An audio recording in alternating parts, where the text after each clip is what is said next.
Okay, so I have a testimony that the Lord's been pushing me to share for some time now. One morning I woke up and, well, it was right before I woke up. I had a dream. The Lord said He wanted me to share my testimony bigger. And He showed me the face of my pastor of the church that I was attending. And so that very day, my family and I went to go get pumpkins from the pumpkin patch, and who was there taking the money but the pastor himself. And I took that as confirmation. So I didn't talk to him then because he looked pretty busy. He had a crowd of people around him taking money. So I went to church that following Sunday, and the first song that they played was called Testimony. And so I waited for service to end, and I went to the pastor and I shared my testimony with him. And I told him that the Lord wants me to share it bigger. He told me to share it bigger. And He told me to get an online platform to share it. So I was a little discouraged, like, why wouldn't the church let me share my testimony? But maybe that was the path I was supposed to go. Maybe that's what He's directed me to do, the Lord, and it was through the pastor. So I went to an online platform and tried to get on there, and they scheduled me, and in the morning of, they canceled it. But I'd asked for confirmation from the Lord, and He told me that every moment of my life has led to this moment. So I was naturally extremely confused when I was canceled that morning. Pretty upset. So I figured I'd just do my own video.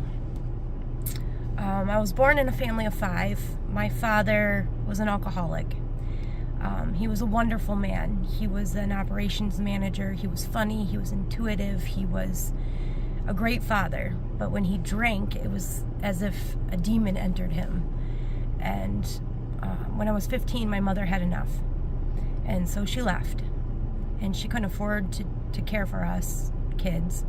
So we stayed with my father, and he got much worse. Shortly after that, I met my now husband, whom I've been with for 24 years.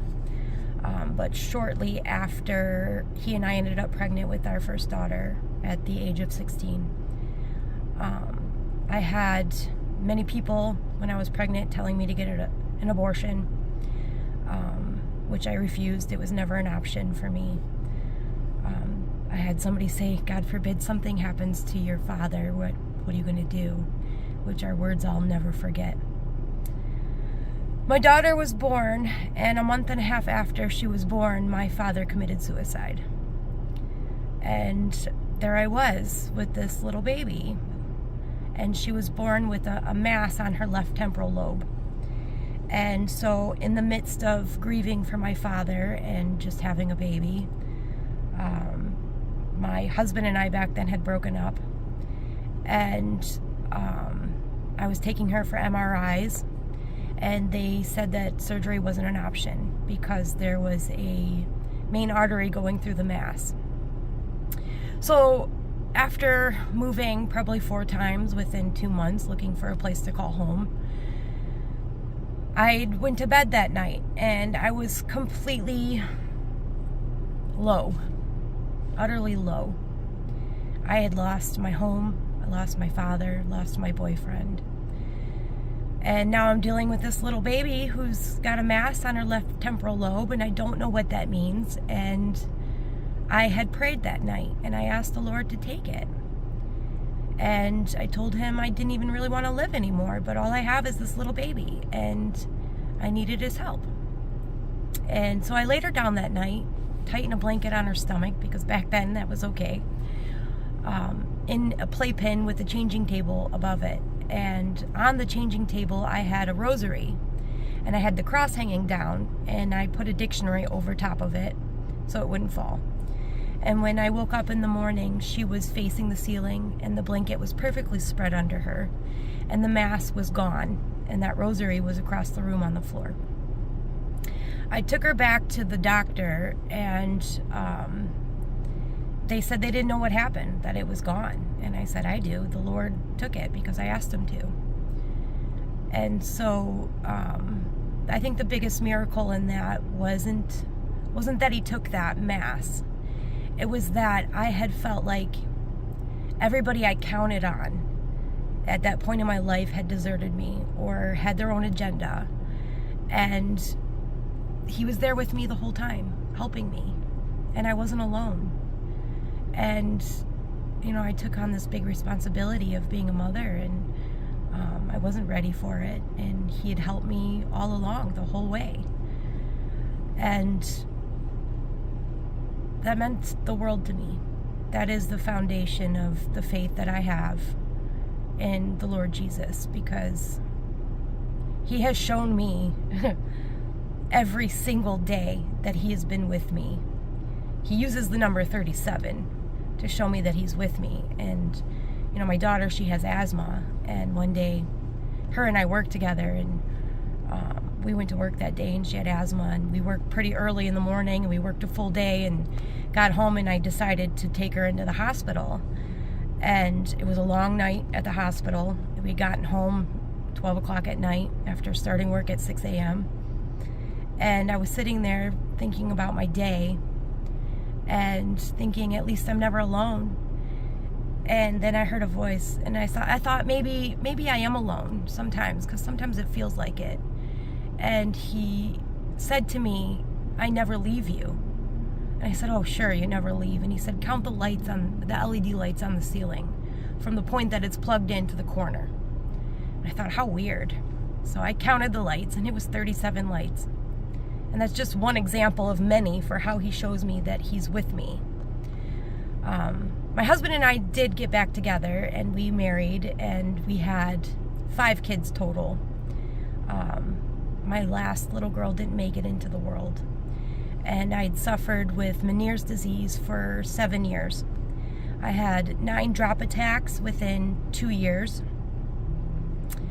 Vertigo constantly. I had to stop driving. And my grandfather, who was what I like to say a saint, he prayed for me right before he died when he was 96 years old. And I have not had an attack in almost 4 years.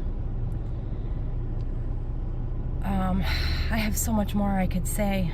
The Lord, since I was 37 years old, has shown me many visions of things. One night I went to bed and I asked him to show me something from heaven. And I said, you said, ask and you shall receive. So please show me something. And he showed me the road, the golden road. And it had luminescent rainbow colors reflecting off of it. And then he showed me the gates of heaven, which is not what I expected. They were giant pearls. Giant pearls. I always thought they would be like bars, but they're not. They're giant pearls. And later I read in the book of Revelations that the gates of heaven are pearls. And I was kind of flabbergasted. Other things that he's shown me is how he made the souls. There was a spark in his hands, and he was concentrating very hard. And he put so much into that person. He showed me how he put a piece of himself in every single person, and that he loves them more than all of creation put together individually. And if you think about it, the earth and the heavens will pass away, but he gives us the opportunity to live forever. And I wanted to share that, people are hurting out there. People don't know what to do with their pain, and instead of going to God and giving it to him, they push it onto the next person, and it just keeps going.